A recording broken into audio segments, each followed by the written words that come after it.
We are going to continue our series on The Bible Explains, Part 185. Today, we are going to continue our mini-series within the big series of The Bible Explains, entitled 12 Timeless Principles of Grace, Part 4.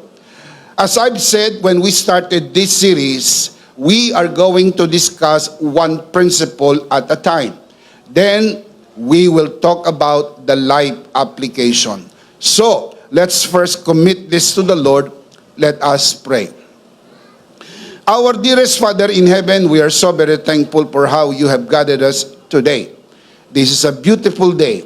This is the day that you have made. We will rejoice and be glad in it. Thank you so much for these beautiful people who came here today to worship you and to honor you. Thank you for the wonderful time of praise and worship. Truly, there is so much joy in your presence, for in your presence there is fullness of joy. Thank you so much for the beautiful people who are joining us via online. Thank you so much as well.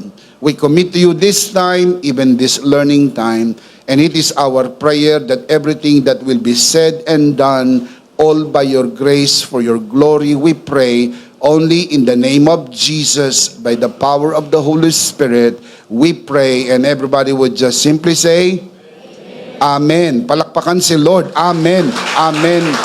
Amen. In this mini-series, we already talked about the first three timeless principles of grace. Today, we're going to add one more principle. But of course, before we proceed, let's look at the first three principles and then we'll move right away to principle number 4. You can see this on your screen. Timeless principles of grace. Number 1, rest in Christ's finished work. Can we say that together? Rest in Christ's finished work. Principle number 2, live from your true identity in Christ. Again, live from your true identity in Christ. Can we say that together? Live from your true identity in Christ. Number 3, align every decision with grace. Can we say that together? Align every decision with grace. I just hope you did not miss any principles mentioned. Kasi yan po ay atin na po na-discuss. But kung may na-miss out po kayo, you can always do the catch-up sa pamagitan po ng ating pong broadcast. Sana ay masundan po ninyo ang mga principles na nabanggit.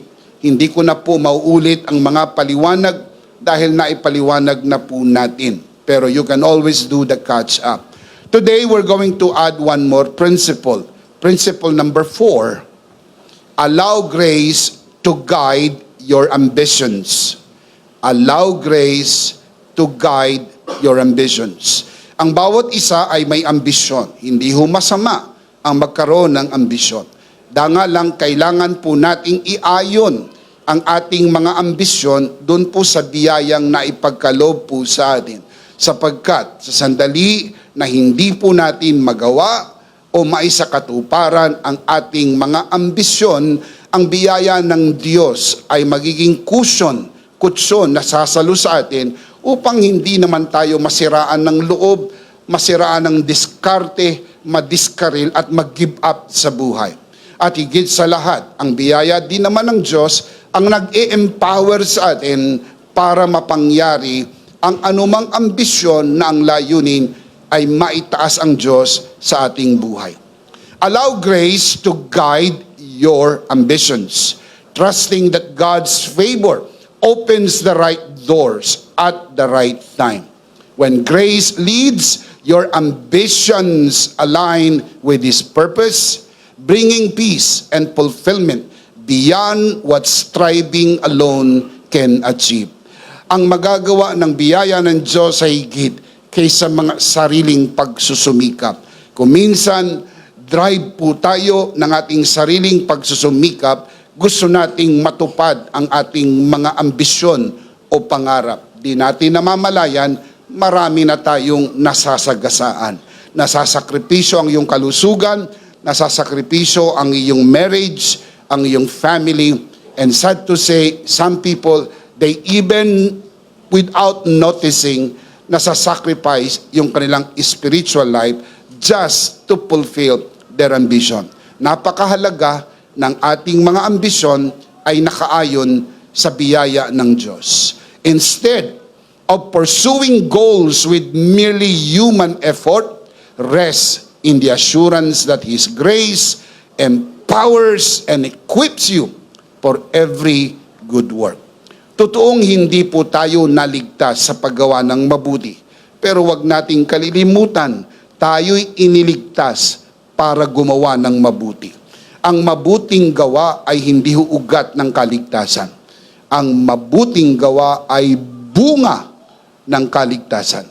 Matapos kang maligtas, ang paggawa ng mabuti ay magiging natural sa iyo, katulad ng paghinga, natural sa taong buhay.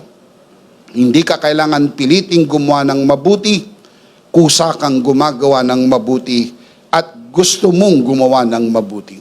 Ang paggawa ng mabuti ay dapat bahagi ng ating ambisyon sapagkat dito sa mundo na ito, ginawa tayong mga ambasador ni Kristo.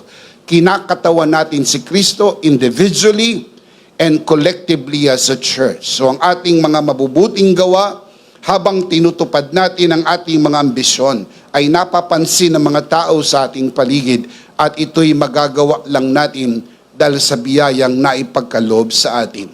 2 Corinthians chapter 9 verse 8, the Apostle Paul writes, "And God is able to make all grace abound to you, so that in all things, at all times, having all that you need," what's the next line? "You will abound in every good work."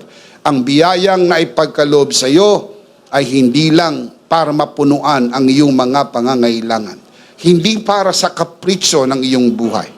Kung hindi ang biyayang naipagkaloob sa iyo ay para magkaroon ka ng opportunity makagawa ng mabuti. Yan ang dahilan kung bakit maganda ang iyong trabaho. Iniangat ka ng Panginoon. Pinromote ka ng Panginoon.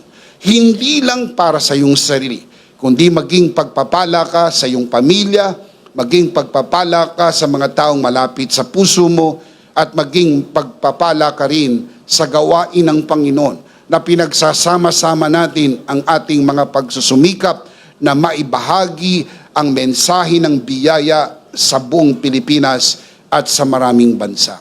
Ilagay sa isip ang ating mga pangarap ay hindi dapat pansarili. Dapat ito'y nakaugnay sa biyaya ng Diyos at ang end result should be for the glory of God. Grace reshapes your desires, refines your motives, and leads you to paths that honor God and bless others. At the end, it should be glory to God. Also, it should be blessing not only to yourself, but also to others. What do? Stay humble, stay faithful, and let His grace be the foundation of all your pursuits. Allow grace to guide your ambitions. This is what we're going to do. I will share with you 3 insights, and at the end, I'll give you 3 life application. Fair enough. Tignan muna natin ang mga insights na makukuha natin sa prinsipyo na ito, tapos gumawa tayo ng application para pagkatapos ng ating meeting, pag-uwian natin, merong mga bagay-bagay na pwede nating magawa agad. Concrete action points, doable, actionable, practical. Sapagkat ang salita ng Diyos ay hindi ho ibinigay sa atin parang ating mga ulo ay mamaga sa dami ng ating kaalaman. Ang salita ng Diyos ay binigay sa atin upang tayo'y mabago.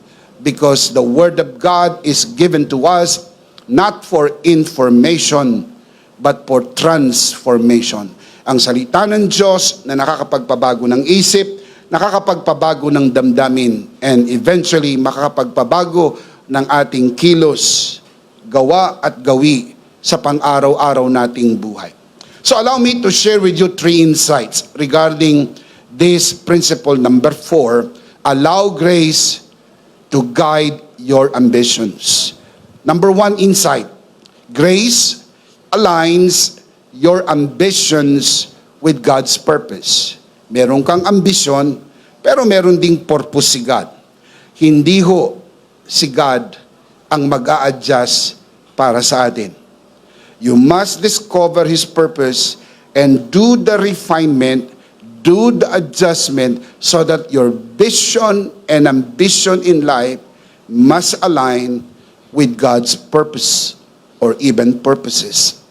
When grace leads, our ambitions align with God's divine plan, ensuring that we pursue goals that glorify Him rather than simply seeking personal gain. Ang ordinaryong tao, pag tinanong mo tungkol sa ambisyon, ang sagot niya sa iyo ay ang pangarap ng kanyang buhay pang sarili. Pero hindi ka ordinaryong tao. Ikaw ay anak ng Diyos. Dahil anak ka ng Diyos, paramount and primary sa iyo ang luwalhatiin ng Diyos sa ano ang pwede mong gawin. Kasama dito ang pagtupad ng ating mga pangarap. Keep in mind na ang Diyos ay hindi po residente lang sa buhay natin. Siya po ang presidente ng buhay natin. He calls the shot. He leads us and guides us. It is important to connect with the mind of God. And it is important that our ambitions in life must align with God's purpose. Proverbs chapter 16, verse 9. A man's heart plans his way, but the Lord directs his steps. Again, a man's heart plans his way. The big but the Lord directs his steps. Sino po ang nagdidirect ng ating step? The Lord. That is why it is important to connect to the Lord. Ano yung gusto ng Panginoon para sa iyo? Dahil tatapatin ko po kayo, pwedeng dumami ang iyong pera. Pwede pong matupad ang iyong personal na pangarap. Makarating ka sa tugatog ng tagumpay at halos malunod ka sa palakpak at paghanga ng mga tao. Halos hindi ka magpalit ng damit sa dami ng nabili mong damit. Nagmamantika ang iyong labi at ang iyong nguso sa sarap ng iyong kinakain. Nalilibot mo ang buong mundo at marami kang pera sa bangko. But you will never truly be happy until you do what God has called you to do. Bawat isa sa atin may pagkatawag na pinagagawa ang Diyos sa atin. And no one does it better than you. Kasi yan po'y customized. Dinesign yan para lang sa iyo. Ang plano na yan ay designed only for you. Find it out and fulfill it with all your heart. Dahil pag nagawa mo yon, maring hindi ka maging mayaman ng mga pinakamayamang tao sa mundo, pero tinitiyak ko, ikaw ang pinakamasayang tao na nabubuhay sa balat ng mundo because you have done what God has called you to do. Ephesians chapter 2 verse 10. I am sure familiar kayo sa verse 8 and verse 9. And I am very sure na meron din naman ang binabasa lang ay verse 8 and 9 referring to our salvation. And we say amen to that. But you keep on reading verse 10. For we are God's workmanship, created in Christ Jesus to do good works. Look at the next line. Which, referring to good works, which God prepared in advance for us to do. Meron siyang inihandang gawa para lang sa iyo. Find it out. Include mo yan doon sa ambisyon ng buhay mo. So you will be very happy in life. Ang ambisyon ay hindi lang po dumami ang pera. Ang ambisyon ay hindi lamang po sumikat at magkaroon po ng kayamanan ng mundo. Ang sabi po ng Panginoon Jesus, anong kakamti ng tao? Makuha man niya ang yaman ng mundo kung mapahamak ang kanyang kaluluwa. Ano ang pwede niyang ipalit sa kanyang kaluluwa? Ang simpleng sagot, wala. Dahil ang kaluluwa ng tao ay priceless. Hindi kayang tumbasan ng yaman ng mundo. At kung ito'y totoo at ito'y totoo, ang iyong kaluluwa ay tinumbasan ng Diyos ng halagang hindi kayang tumbasan ng yaman ng mundo. Sapagkat para tayo mailigtas ng Diyos, isinugo ng Diyos ang kanyang bugtong na anak na matay sa krus ng Kalbaryo para sa atin. Amen? That is why you are priceless. Hindi ka bayaran at hindi ka pwedeng bayaran. Ang prinsipyo ng iyong buhay ay hindi pwedeng suhulan. Ikaw ay taong maprinsipyo. Gagawin ko kung ano ang tama. Sasabihin ko kung ano ang tama. May masasagasaan, may tatamaan, pero ito ang tama. I will not compromise sapagkat yon ang katotohanan. Ang buhay po natin ay naligtas sa biyaya at ang atin pong biyayang natanggap gumagawa sa atin upang pagkatapos makita naman natin ang mabubuting gawa ay resulta ng biyaya ng Diyos na gumagawa sa atin. Shout amen! Palakpakan si Lord. Amen! Praise God! No better example for this than Joseph. And I believe Joseph is the best example. Joseph's life is the best, the perfect illustration of grace aligning ambition with God's purpose. Why I say so? Listen. Though Joseph had dreams of greatness, it was God's grace that orchestrated his journey through betrayal, slavery, and prison to fulfill the divine plan of saving nations. Hindi po alam ito ni Joseph. Wala siyang idea. Pero ang lahat ng mga siphayo ng kanyang buhay, mga hapdi, bawat pahina ng tagpo ng kanyang buhay na puno po ng mga pag-iyak at tanong na parang hindi nasasagot. Bakit po nagalit sa kanya ang kanyang mga kapatid? Bakit po siya pinagtangkaang patayin?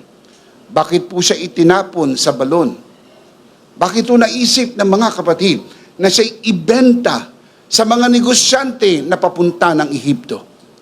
Bakit po siya nag-end up bilang isang alipin, gayong siya'y paboritong anak ni Jacob?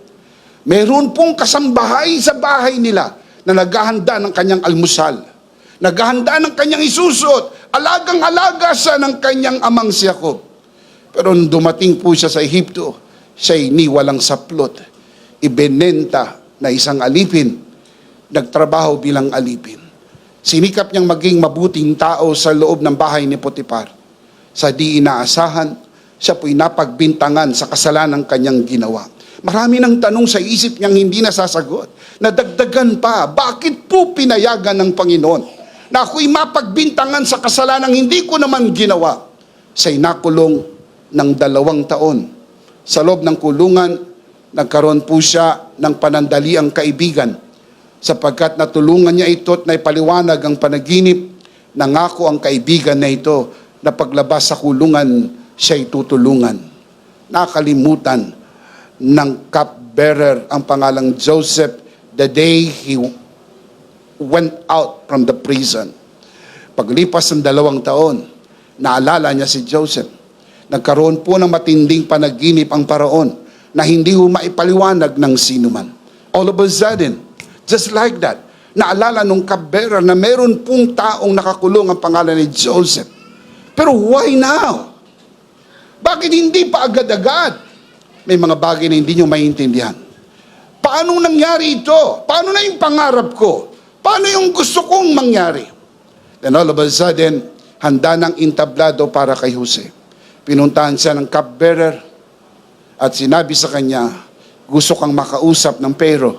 Siya'y humarap kay Pero, pinaliwanag niyang panaginip na tuwa ang paraon. Ang sabi ng paraon, gagawin kitang gobernador sa lupain ng Ehipto. From prisoner, he became the prime minister of Egypt. From prison to palace, overnight. Bakit? Sapagkat dumating na ang tamang panahon. Huwag mainip. May tamang panahon sa lahat ng bagay sa buhay natin. I am sure, wala sa pangarap ni Joseph maging Prime Minister ng Egypt. Pero yun ang pangarap ng Diyos para sa kanya. Maganda ang pangarap mo, pero maniwala kayo sa akin, mas maganda ang pangarap ng Diyos para sa iyo. Amen. Give Him praise, give Him praise, give Him praise.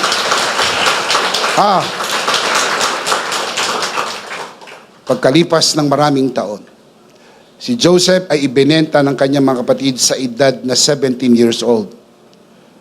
Siya po ay dumanas ng kabit-kabit na sipayo ng buhay for 13 years. And if you do the math, 17 plus 13 equals 30. 30 years old si Joseph when he became the governor in the land of Egypt. And it was another 9 years bago sila nagpanagpong magkakapatid. 39 years old na po si Joseph nang makita niya ang kanyang mga kapatid na nagbenta sa kanya, nagkanulo sa kanya. At the back of his mind, it could be payback time. Panahon na ito, luluhod na ang tala. This is the day that I have made, and I will rejoice and be glad in it. Pero alam po ninyo kung ano nangyari sa araw na nagpanagpo sila? I'll show you. Genesis chapter 50 verse 20. Joseph said to his brothers, "You intended to harm me, but God intended it for good, to accomplish what is now being done, the saving of many lives." Malayo po yan sa pangarap ni Jose. Pero yun po yung purpose ni God, at tinupad ng Diyos ang kanyang purpose. At ang purpose ni God ay natupad sa life ni Joseph. Kaya kung hindi man agad natutupad ang iyong pangarap, isipin mo, mas maganda ang pangarap ng Diyos para sa iyo. Amen. Number 1, first insight, grace aligns your ambition with God's purpose. Number 2, grace empowers you beyond your abilities. Madalas ang mga pangarap po natin, inuugnay natin sa ating abilidad. Siyempre, kung hindi ka naman masyadong kagalingan sa mathematics, baka naman hindi mo gustong maging engineer. Kung hindi naman masyadong kagalingan ka patungkol sa imaginations, design, and creativity, baka hindi mo naman pangarap talaga ang maging arkitekto. Baka naman ikaw ay takot sa dugo. Pag nakakita ka ng dugo, nahihimatay ka. Baka hindi kasama sa pangarap mo maging nurse o maging doktor. Na baga gusto mong tulungan, nauna ka pang nahimatay. Sapagkat hindi talaga natural sa iyo ang ganyan. Napansin niyo po ba ang mga pangarap ng tao nakaugnay sa kanyang abilidad? Meron kang athleticism. Napansin mo, mas matuling kang tumakbo kaysa iba. Lalo na pag hinahabol ka ng Bombay. Napansin mo, mas mataas kang tumalon kaysa sa iba. Napansin mo, malakas kang sumuntok. Dahil hindi pa tumatama, tumba na. Ang pangarap na iniisip mo ay may kaugnayan. Baka maging atleta ka. Ito magdadala sa iyo ng maraming pera. Ito magdadala sa iyo sa katanyagan at kasikatan. Isang platform na magkakaroon ka ng opportunity para ibida si Jesus sa harap ng maraming tao. Hindi yung lahat ay may ganyang kaisipan. Ang iba kapag kasumikat na ng gusto silang bida, kahit hindi naman sila Jollibee. Pero kapag ka nagkaroon ka ng ganyang platform, kaysa yang isipin, binigyan ka ng mikropono, binigyan ka ng platform, binigyan ka ng exposure para ibida si Jesus sa buong mundo, ang grasya ng Panginoon. Amen. Our human effort is limited, but grace empowers us to achieve more than we can imagine. turning our weakness into strengths and our limitations into opportunities. I'll show you the verse.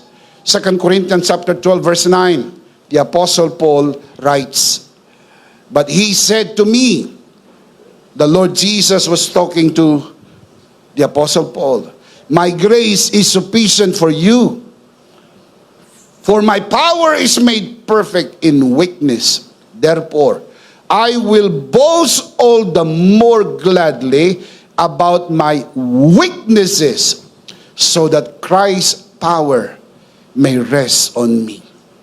It was the Apostle Paul even said, "When I am weak, then I am strong." Why? You have to go back to the context. The grace of God is sufficient. Pag nasa iyo ang biyaya ng Diyos, ang hindi mo kayang gawin ng biyaya ng Diyos sa iyo at sa pamamagitan mo. Nang unang sinabi ng Panginoon sa akin magsulat ng booklet o ng ebook, I readily said no. Because writing is not my strength. Hindi po ako natural writer.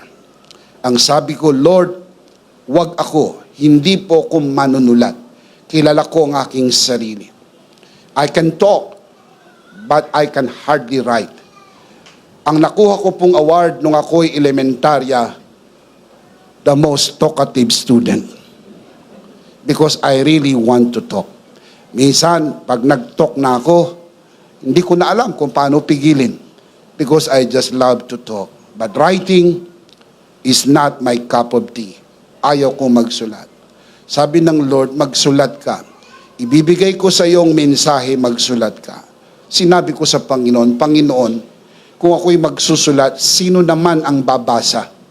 Ang sabi ng Panginoon sa akin, let me take it from there. Just write, I will take the booklets and the ebooks and I'll bring it to the world. Mga kapatid, manghang-mangha po ako at gulat na gulat kung saan po nakarating ang mga booklets and ebooks ng EMI.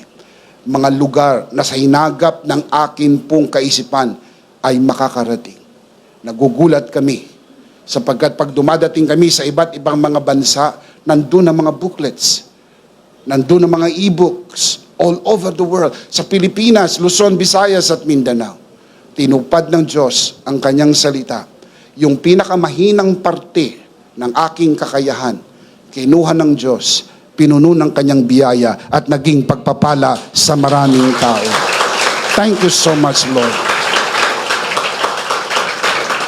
Kayo po ang aking buhay na saksi. Pag binasa niyo po ang booklet o ebook ni Bishop Emmy, napakasimple. Wala hong guhit ng pagmamalaki at pagyayabang. Kung gumagamit man tayo ng Ingles, dahil kung minsan mas madali ng Inglesin kaysa Tagalogin, ang pinakasimpleng Ingles.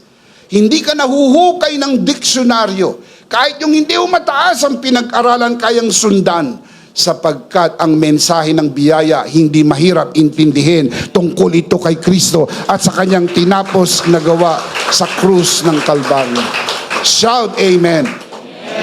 The Apostle Paul pursued this mission tirelessly, facing trials and persecution, yet he credited it to the grace of God. Dami niyang nagawa. Ang mamang sumulat ng kalahati ng New Testament. Ang mama na nagtayo ng maraming simbahan sa paligid ng Asia and even Asia Minor and beyond. Ang sabi niya, nagawa ko lang ito dahil sa biyaya ng Diyos. Look at the scripture. 1 Corinthians 15:10. The Apostle Paul writes, "But by the grace of God I am what I am, and His grace to me was not without effect. No, I work harder than all of them." Look at the next line. "Yet not I." Hindi ako. Yet not I. Hindi ang edukasyon ko. Hindi ang talino ko. Hindi ang galing ko. Hindi ang tindig ko. Yet not I. But the grace of God that was with me. Kapag natupad ang pangarap, hindi dahil sa galing mo, biyaya ng Diyos. Biyaya ng Diyos. Amen. Do you remember what I always say? If it amazes you and you know it's not you, it's grace. Pag namamangha ka at alam mong hindi ikaw yon, biyaya ng Diyos sa iyo. Palakpakan si Lord. Praise God. Number 1, grace aligns your ambitions with God's purpose. Number 2, grace empowers you beyond your abilities. Number 3, grace produces contentment and fulfillment. Nakakamangha dahil ang biyaya ng Diyos, nagbibigay yan ng contentment and fulfillment. You know what sense of contentment is? You don't compare yourself with other people. I'm content. Mas maganda ang bahay niya, I'm happy for him or for her. It's okay. Mas maganda yung sasakyan niya, I'm happy for that person. I'm happy for my friend. Nakapag-asawa siya, ako hindi pa, I'm happy. May anak na sila, ako wala pa, I'm happy.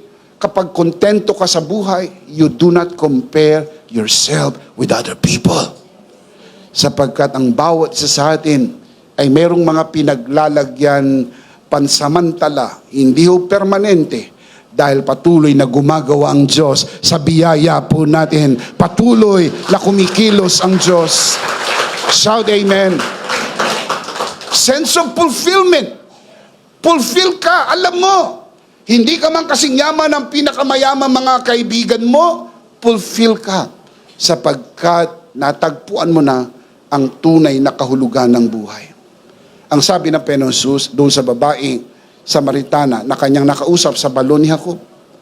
Babae, ang sino mang uminom ng tubig mula sa balong ito ay palaging mauuhaw. Pero ang sino mang uminom ng tubig na ibibigay ko, hindi na mauuhaw. Mga kapatid, ang sabi ng babae, bigyan niyo po ako ng tubig na ito upang hindi na ako pabalik-balik, upang umigib at mapunuan ang aking pagkauhaw.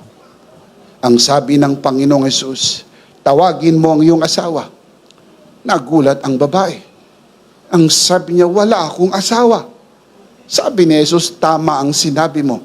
Dahil ang kinakasama mo ngayon ay hindi mo tunay na asawa at sa totoo lang nagkaroon ka ng 5 asawa. Napaatras ang babae sapagkat hindi niya alam kung sino nagsabi kay Jesus ng kanyang mga sikreto ng buhay. Hindi naman sila friends sa Facebook.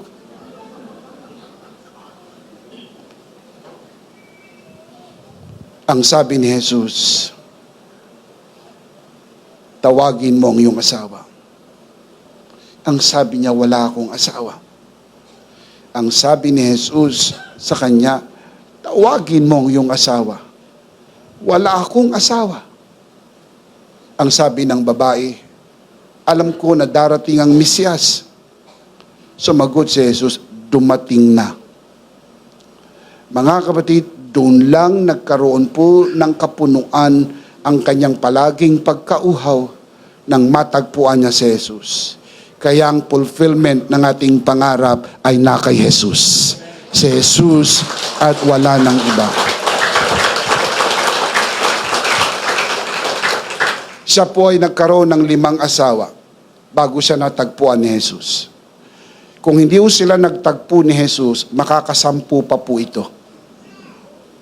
Dahil hindi siya titigil sa paghahanap. Titigil lang ang paghahanap pag natagpuan mo na si Jesus. Dahil si Jesus ang fulfillment ng buhay ng bawat isa. Shout amen! When grace guides our ambitions, we experience peace and fulfillment, knowing that our success is not defined by worldly standards, but by God's faithfulness. Tapat ang Diyos, tinupad ang kanyang pangako, pinadala ang kanyang anak, at sa pamagitan ng kanyang anak na nabayubay sa krus ng Kalbaryo, nabuksan sa atin ang masaganang biyaya ng Diyos. Ngayon kay Kristo, mayroon na po tayong fulfillment. Can you say amen? Psalms 34:7. Delight yourself in the Lord, and He will give you the desires of your heart. Bishop, anong ibig sabihin ng delight yourself in the Lord? Madalas naririnig natin ang mga sermon na ito. Mula po sa pananaw ng gawa, ay ibig sabihin, gumawa ka ng gumawa para malugod sa iyo ang Diyos. Pag nalugod sa iyo ang Diyos, bibigay niya sa iyo ang iyong mga pinapangarap. Mga kapatid, nothing could be further from that truth. Ang totoo, ang ibig sabihin po ng delight yourself unto the Lord is that you find your delight in your relationship with God and what He did to you.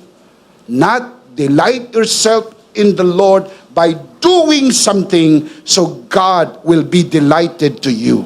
Walang ibang kaluguran ang Diyos sa atin maliban sa kaluguran ng Diyos sa kanyang anak. Kaya kung ikaw ay nasa kanyang anak, nalulugod ang Diyos sa iyo dahil nasa iyo ang kaluguran ng Diyos. True fulfillment comes when you find your delight not in your own efforts, but in the Lord and what He has done for you through His grace. When your joy is rooted in Him and His finished work, He brings your ambitions to fruition in His perfect time. Merong mabungang buhay sa tamang kapanahunan. Can you say amen? Let's see them again. 3 insights. Allow grace to guide your ambitions. 3 insights. Pakibasa po natin ng malakas, sabay-sabay. Everybody. Number 1. Grace aligns your ambitions with God's purpose. Number 2. Grace empowers you beyond your abilities. And number 3. Grace produces contentment and fulfillment. Ito po yung insights doon sa principle, allow grace to guide your ambitions. Now, let me close. I'm not closing, I'm just starting to close. Let me share with you live application. Bishop, pagkatapos po, ilang sandali mo lang ngayon matatapos ang service, mag-step out na kami sa gathering nito, bababa kami, uwi kami. Ano yung application yan sa buhay namin? 3 live application. Ready? Number 1, align your ambition with God's plan. May ambition ka, may plano ang Diyos, itugma mo. Huwag po ang Diyos ang mag-adjust sa iyo. I-adjust mo yung iyong pangarap doon po sa plano ng Diyos. Kasi maganda ang plano ng Diyos sa buhay mo. Nung bata po ako, pangarap ko rin po ang maging doktor. Nalaman ko to dahil isang araw ako'y humuli ng butike. Binabad ko sa alkohol, biniyak ko sa gitna. Nung mabiyak po yung butike, inilabas ko ang kanyang laman loob. Nilagyan ko ng bulak at tinahi ko. At sinabi ko sa aking kapatid, sa kuya ko, sabi ko, kuya, paglaki ko, gusto kong maging doktor. Ang sabi ng kuya ko, hindi ka magiging doktor, imbalsamador.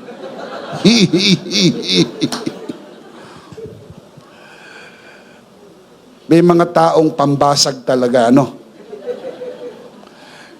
Binili ako ng tatay ko ng bagong bisikleta.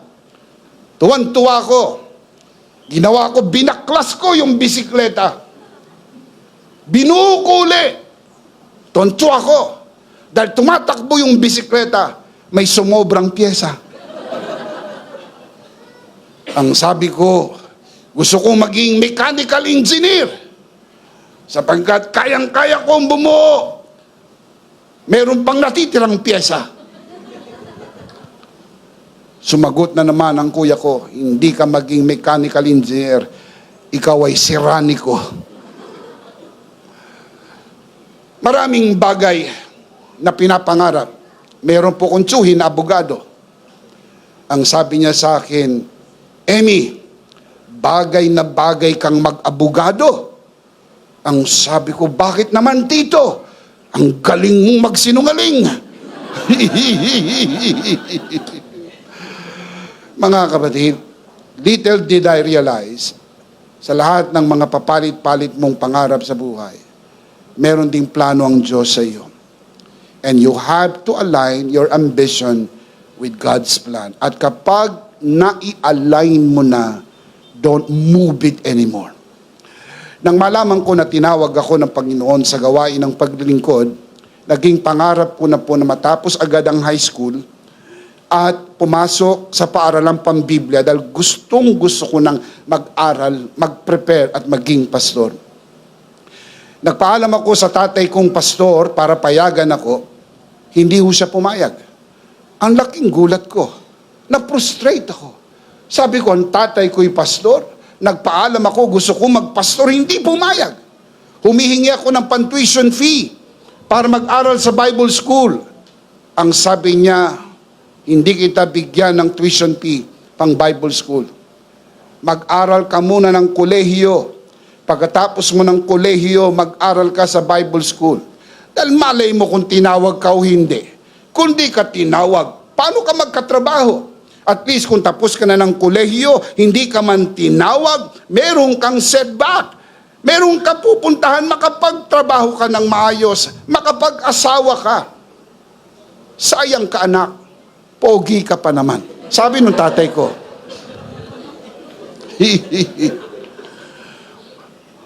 Now, ginawa ko, naghanap ako ng eskwelahan, nag-apply po ako ng scholarship, nag-apply ako ng working student. Mga kapatid, hindi mo kami kayamanan, pangkaraniwan lang pong empleyado ang tatay ko sa San Miguel Corporation. Ang nanay ko po ay pharmacist by profession, so may butika siya, may sari-sari store, at ang tatay ko ay nagtatrabaho sa San Miguel Corporation, Dimeg Plant, kung familiar po kayo, sa may Balintawak. Diyan po nagtatrabaho ang tatay ko for 30 years. Diyan po siya, o mahigit pa, diyan siya nagtrabaho. Hindi ako binigyan ng pan-tuition fee. Kaya ang ginawa ko, nag-scholarship ako at working student. Sa bahay namin, meron kaming kasambahay. Kahit papano may nagluluto, may naglalaba.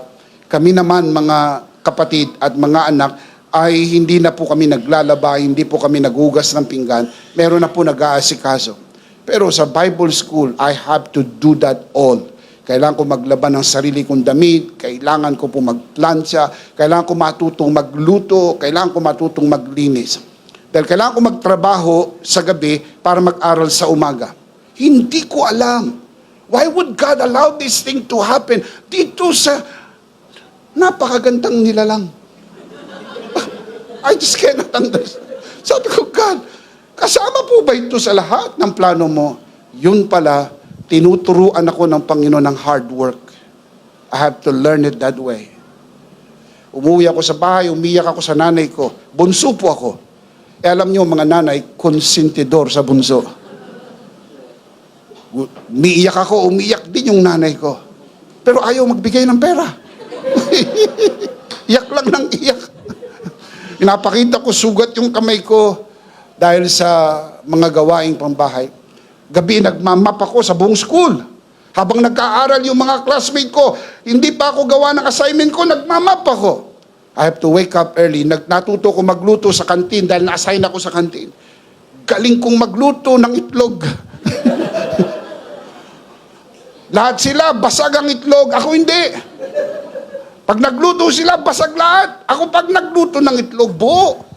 Kaya natuwa sila, hindi na ako inalis sa kitchen. Dahil doon ang lagi namang almusal ay simple lang, itlog tuwing umaga. Mga kapatid, lahat yun ay naisip ko na lang later on. This is part of God's plan, teaching me what hard work is. Because I realize ministry is hard work. God is preparing me, not only theologically, not only biblically, but also in my mind and everything. Then I realize I need to align my ambition with God's plan. Nagkaroon po ako ng kapatid, may kapatid po ako na nakapag-asawa ng Canadian, nakatira sa Canada. Dahil Canadian nga. Gusto kong pumunta sa Canada. Married na po kami ni Pastora Jo. Ang plano ko ay pumunta sa Canada. Pag na-settle po yan, ay kukunin ko si Pastor Jo, doon kami magpamilya, doon na kami magkakaroon ng mga anak and will settle sa Canada. So nag-apply ako ng visa. Wala naman ako masyadong maraming mga pwedeng ipakita kundi papeles ng magulang ko. So kinuha ko lahat ng papeles ng magulang ko. Pati ho papeles ng sementeryo kinuha ko. Lahat. Pati papel na walang sulat, isinama ko na. Para pampakapal ba ng sasubmit mo para mabisahan ka. Excited ako, punta ako ng Makati. Punta ako, dala ko yung mga papeles. Sinabit ko, window 1. Sinabit ko yung papeles. Pagkuha po nung konsulo, sino man yung nasa kabila, tinignan yung papel. Pagsara, biglang bumukas. Binalik sa akin yung passport. Nakalagay, denied.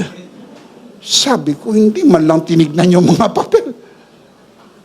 Baba ako, umiiyak ako. Sabi ko, hindi ako papayag na hindi ako makapunta sa Canada. Dahil yun ay kasama sa ambition ko na doon kami mag-settle. Hindi ko alam, kailangan pala ng 6 months bago ka mag-apply uli. I was very young then. Akala ko 6 hours lang. So, after ng 6 hours, pagbaba ko, akyat uli ako. Umiwas ako sa window 1. Oo. Punta ko sa window 3. Sabi ko, malayo na to. Hindi na siguro siya to. Pagbukas, siya na naman. Kinuha yung papel. Tinatakan. Would you believe, 2 denial sa isang araw? Little did I realize, akala ko hindi maganda ang mga kapalaran na nangyayari. Pero hindi po yon ang plano ng Diyos. Dahil kung nangyari po yon, hindi ho tayo magtatagpo magagandang nilalang ng Panginoon. Kasama kayo sa plano ng Diyos sa buhay ko. Kasama kayo. Kaya tayo ipinagtagpo ng Panginoon. Amen? Pero hindi ibig sabihin hindi ako makakapunta sa Canada. Pupunta tayo sa Canada, hindi para magtrabaho, para dalhin ang mensahe ng biyaya sa Canada, sa Amerika, sa Europa, at sa maraming parte ng mundo. Shout Amen. Paul initially had great ambitions. As a Pharisee, zealous in his pursuit of religious status and authority. However, after encountering Christ on the road to Damascus, his entire ambition was redirected to align with God's plan. Nababago sapagkat mas maganda ang plano ng Diyos. Philippians chapter 3 verse 7 to 8, the Apostle Paul writes, "But whatever was to my profit, I now consider loss for the sake of Christ. What is more, I consider everything a loss compared to the surpassing greatness of knowing Christ Jesus my Lord, for whose sake I have lost all things. I consider them rubbish that I may gain Christ."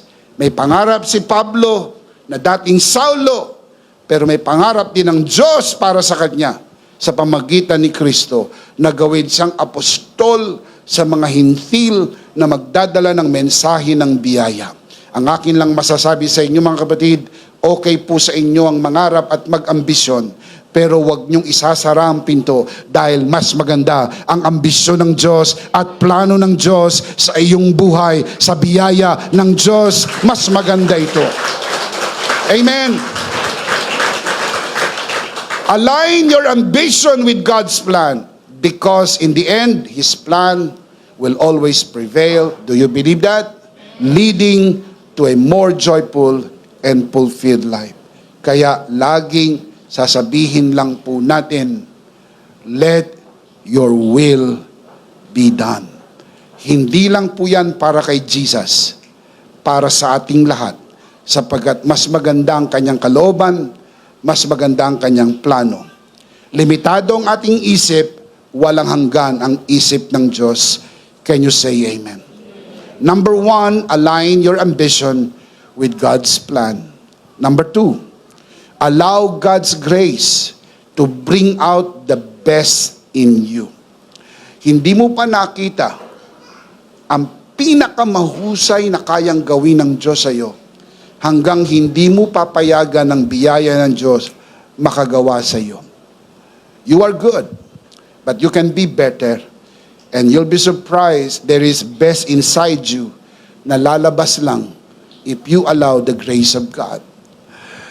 Peter, after denying the Lord Jesus 3 times, experienced God's grace that restored and empowered him. Restored and empowered, Peter stepped into his calling, becoming the first evangelist in the book of Acts. Imagine, yung mama na nagkaila sa Panginoon ng 3 beses, naging kauna-unahang ebangelista, the pioneer evangelist in the book of Acts chapter 2, preached the mighty gospel of the finished work of Jesus. 3,000 got saved and were baptized. Why? Kasi kapag hinayaan mo ang biyaya ng Diyos gumawa sa iyo, ang biyaya ng Diyos gagawa din sa pamagitan mo at mamamangha ka yung hindi mo kayang gawin ang biyaya ng Diyos sa pamagitan mo. Amen. God's grace transformed Peter from a fearful follower into a powerful preacher, showing that when we allow God's grace to work in us, He bring out our best for His glory. Lumalabas yung maganda na hindi mo akalain na nandoon pala sapagkat dakila ang biyaya ng Diyos. 1 Peter chapter 5 verse 10, and the God of all grace, ito yung Peter na nagkaila sa Panginoon ng 3 beses, nagkaroon ng opportunity makapagsulat, 1 Peter and 2 Peter, nasama sa canon of the Scripture, ngayong bahagi ng Bible, na hindi isipin mo, yan yung mama na nagkaila sa Panginoon, pero nirestore siya ng biyaya ng Diyos. What happened? The God of all grace who called you to His eternal glory in Christ. Listen to the next line. After you have suffered a little while. Ano po tinutukoy niyang suffered for a little while? Ano yun? Hindi po niya sinasabing kayo ang magsasuffer. Tinutukoy niya ang kanyang sariling karanasan. After you, of course, he was writing to us, he was writing to them, but he was reflecting to his own experience. After you have suffered a little while, will himself restore you. Was he restored? He will restore you and make you strong, firm, and steadfast. Suffered a little while refers to the suffering of relying on your own strength. You will suffer if you rely on your own strength. Hindi ba yun ang nangyari kay Peter? Sinabi ni Jesus sa kanya, Pete, you will deny me 3 times tonight. Oh, ang sabi ni Pete, no way! Hindi pwedeng mangyari yan. Over my dead body, I will not deny you. In fact, I am willing to die for you. You know what? What Peter did? He was not relying on the grace of Christ. He was relying on his strength. Hindi kita ikakaila. And you know what happened? That night, Peter denied Jesus how many times? 3 times. Exactly what Jesus said. Kaya sabi niya, after you have suffered a little while, reflecting on his own experience, you will suffer if you rely on your own strength. But don't worry. You will learn a lot. You become a better person. He will restore you. You become stronger. You become very, very strong and firm and steadfast, like what happened to Peter. Because grace is greater than all. Can you say amen? Peter became one of the greatest inspirations to the Christian faith through his martyrdom as he was crucified upside down. Sabi po ng tradition, nang i-crucify na po si Peter, nag-request po siya that he be crucified upside down, not like his master. Because he said, I am not worthy to die like my Lord. Crucify me upside down. And he was crucified upside down. Bakit po nangyari ang lahat ng ito? Sapagkat maiintindihan po natin, mga kapatid, ng biyaya ng Diyos, pag pinayagan mong gumawa sa iyo, yung hindi mo magagawa, magagawa ng biyaya ng Diyos. Saan kumuha ng lakas ang mama na ito? Na magpapako ng pabaliktad. Gayong itong mama din na ito, ang nagkaila sa Panginoon ng 3 beses para iligtas lang ang sarili.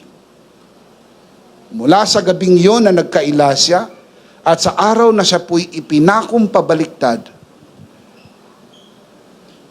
gumawa ang biyaya ng Diyos. At kapag pinayagan mong gumawa ang biyaya ng Diyos, you will never be the same again. Because the Word of God says, His grace is working in and working through. And before the grace of God can work through, you have to allow the grace of God to work inside so He can work through you outside. Can you say amen? Finally, I'll close with this. Number 3. Be content while waiting for the fulfillment of your ambition. Mula sa araw na nangarap ka, hanggang sa araw na matupad ang iyong pangarap o ambisyon, merong involved na time.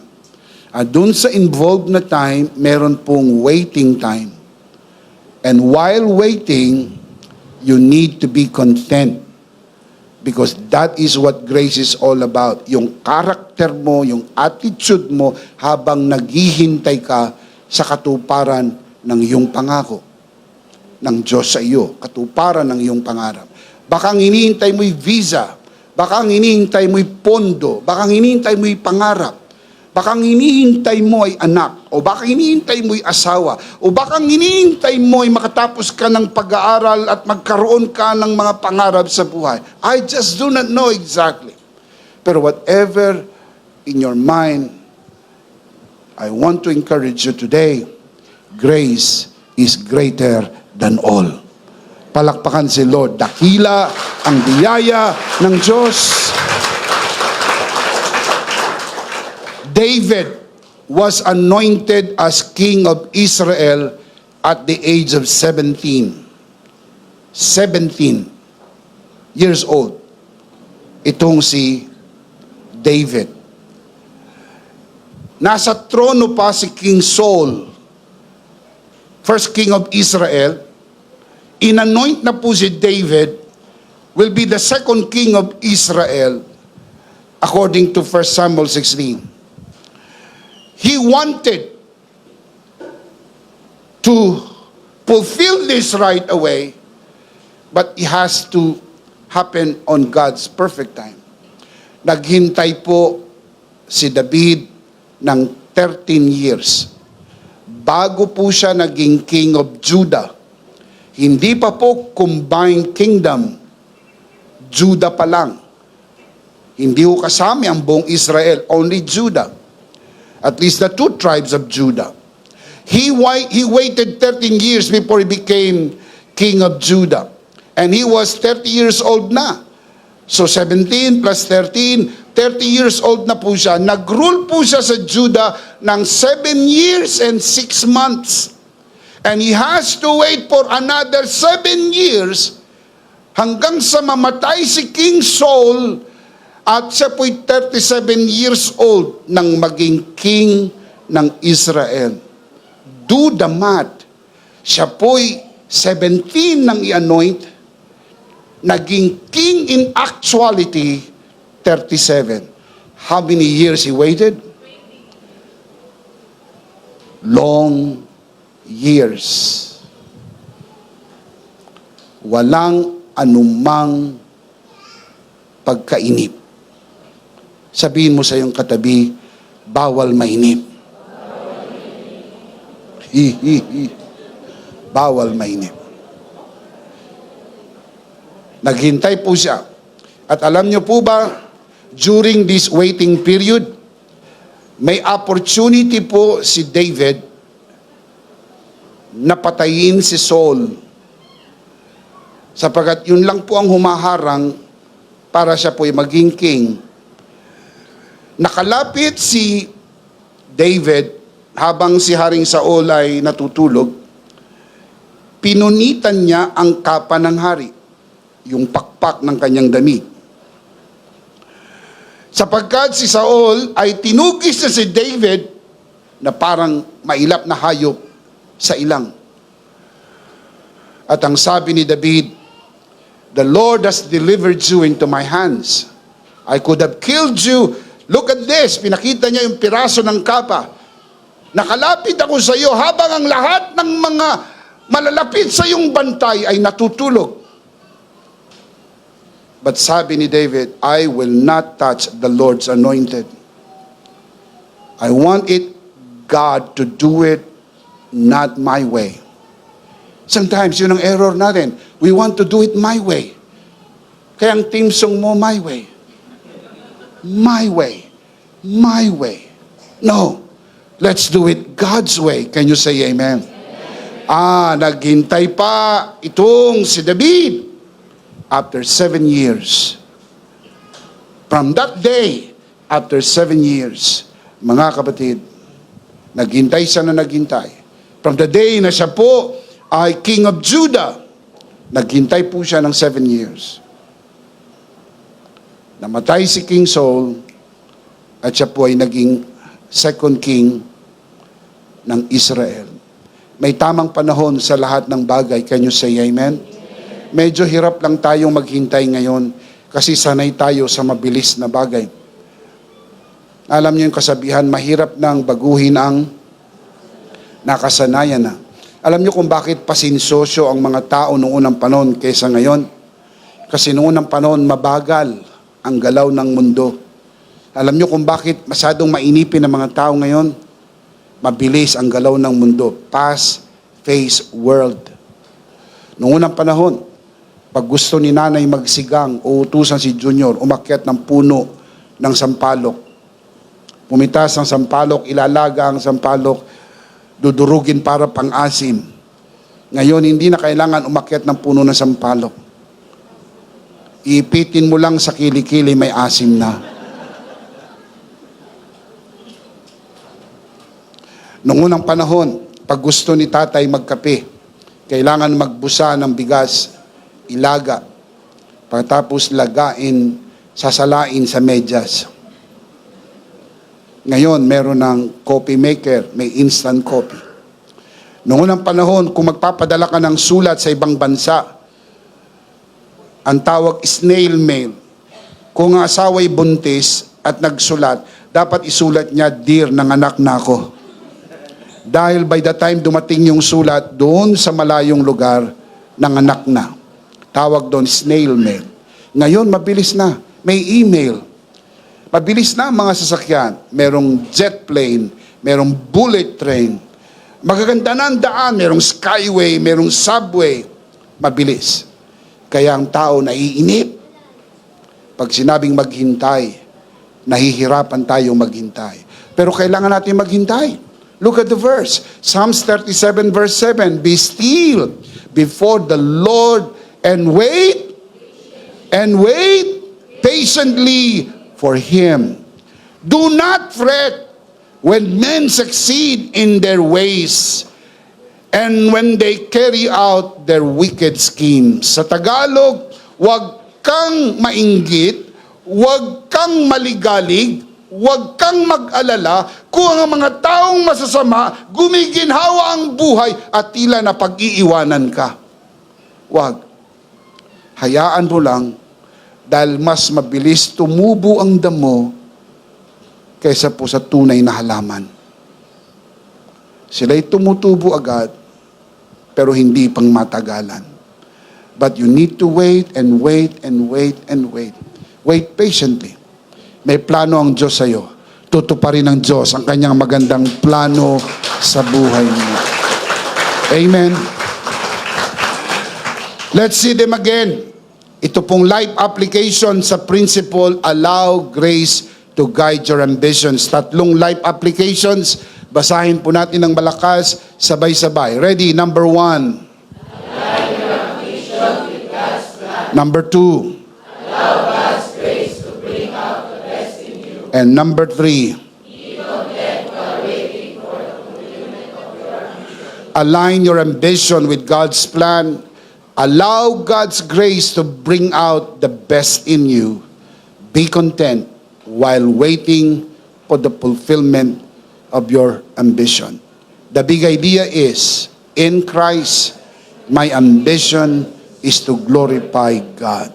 At the end, yan po ang aking pangarap na sa buhay na ito, maluwalhati ko ang Panginoon.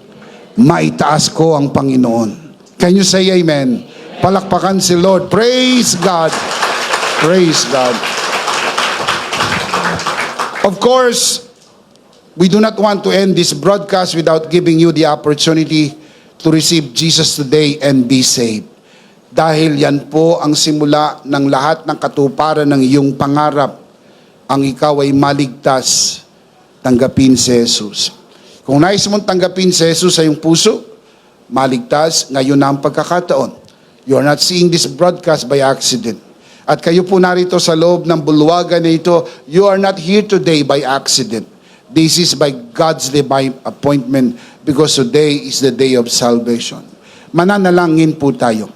Taas natin ang ating dalawang kamay, ipikit po natin ang ating mata. Sa lahat ng narito sa loob ng bulwagan na ito, kung tinanggap mo na ang Panginoon sa iyong puso, you don't have to do this again and again because you are already saved.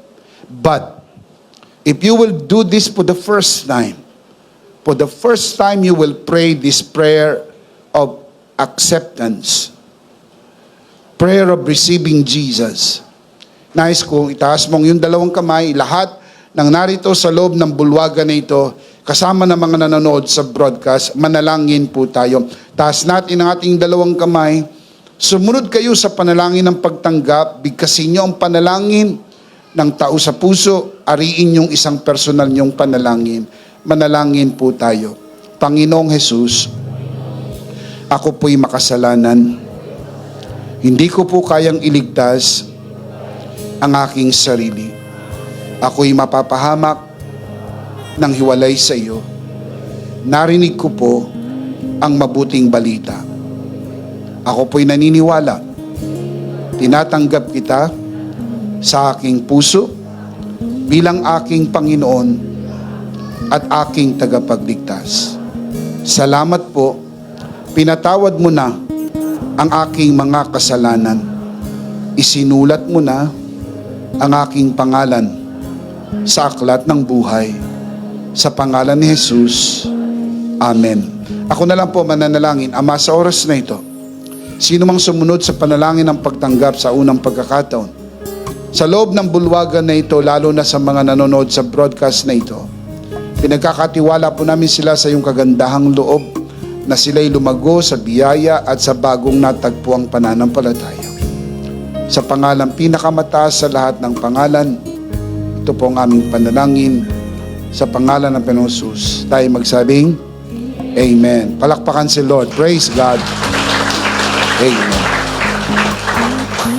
Of course, sa lahat ng tumanggap sa Panginoon sa loob ng bulwagan na ito, lalo na sa mga nanonood sa broadcast, binabati po namin kayo. Welcome to the family of God. Palakpakan si Lord. Welcome to the family of God. We are so very happy for all of you. Now, tayo po'y dumako sa gawain ng banal na komunyon. Kunin po natin ang ating communion elements. Doon sa mga nanonood sa broadcast, please prepare your communion elements and let's do this together.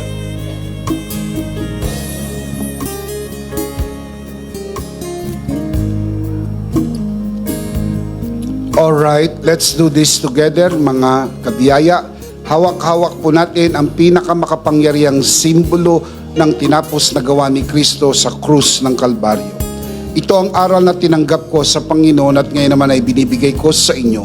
Nang gabing siya pagkanuloy dumampot siya ng tinapay, kanyang pinagpira-piraso at kanyang sinabi, ito ang aking katawan na pinagpira-piraso dahil sa inyo, gawin nyo to bilang pag-alaala sa akin. Sabay-sabay po natin gawin.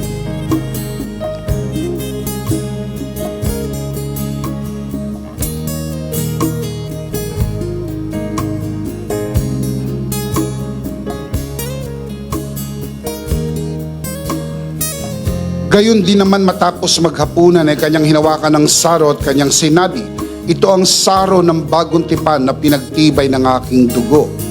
Gawin nyo to bilang pag-alaala sa akin. Sabay-sabay po natin gawin.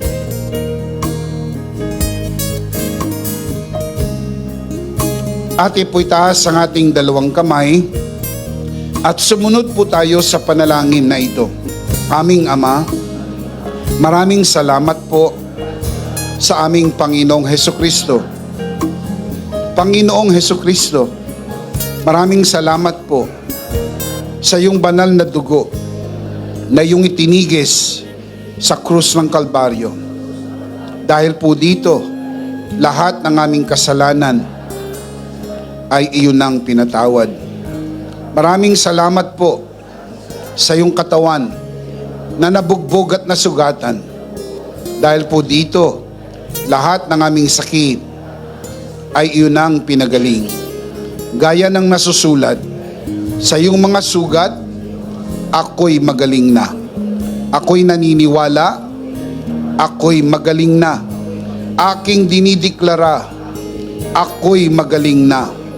Ako'y malusog, malakas, masigla, pinagpala, pinaburan, at mabubuhay ng mahaba. Sa pangalan ni Jesus, maraming salamat po, Banal na Espiritu, sa iyong kapahayagan sa mensahe ng biyaya. Sa pangalan ng Panginoong Jesus, Amen. Amen. Palakpakan si Lord. Praise God. Praise God. Isang beses pa, malakas, sabay-sabay, ano po ang big idea? Are you in Christ? Our ambition is to glorify God. That is why we always say, by His grace, for His glory. Natutupad lang ang pangarap sa biyaya ng Diyos. At tinutupad yan ng biyaya ng Diyos upang pagkatapos nito, sa Diyos lang ang kapurihan. Palakpakan si Lord. Hallelujah. Praise God.